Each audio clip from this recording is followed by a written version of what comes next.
On Inauguration Day, I will be leaving the administration along with the rest of the Biden-Harris administration. But I want to say thank you on behalf of the President and Vice President for your service. This has been something that has been a hallmark of the Biden administration. How do we invest in people that invest in our communities? There are lots of nice things that are up there about me, but at my core, I grew up in Western Massachusetts. My parents were both 16 years old when I was born. We were poor. We didn't have a whole lot of money. I remember going to the welfare office with my mother. I know what it's like to have the lights cut off and the hot water not heating. But I'll tell you what, even though I grew up in a community that didn't have a lot of resources, we had community and people that took care of one another, that were there for one another, sharing their last dimes and making sure that kids like me could achieve dreams that maybe they couldn't imagine. The change for my family was my mom sent me to my local Boys and Girls Club.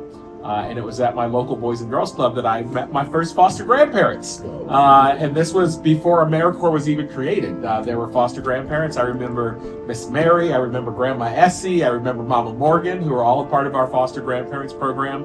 I was also at the Boys and Girls Club. I met Vista members and just a host of people who weren't looking to get rich, weren't looking to get famous, but wanted to make sure kids like me were loved and were lifted up, and that my mom had an extra set of hands. And so when I had the privilege to join and lead this agency, and I knew that I'd have the chance to support foster grandparents, that meant the world to me, because I know how much it meant to me, and I know how much it meant to my community. So I just say an incredible thanks. And talking to my mom about it, who was trying to go to school and trying to work, having folks like you that were going to be there for her child, meant the world.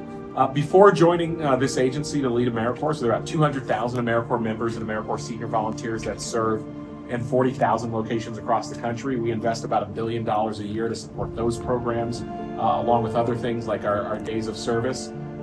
Before doing that work, I served in the Obama administration and his White House, leading something called My Brother's Keeper, which was about expanding opportunity for boys and young men of color. We did great work here in LA County, all across LA County, to advance that work that was taking place. And I went on after the Obama administration to work for his foundation before coming here.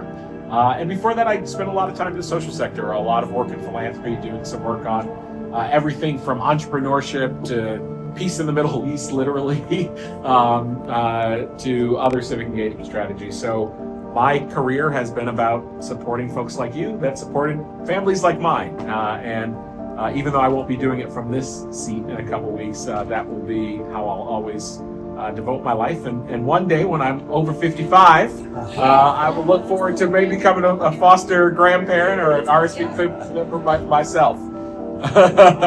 So thank you.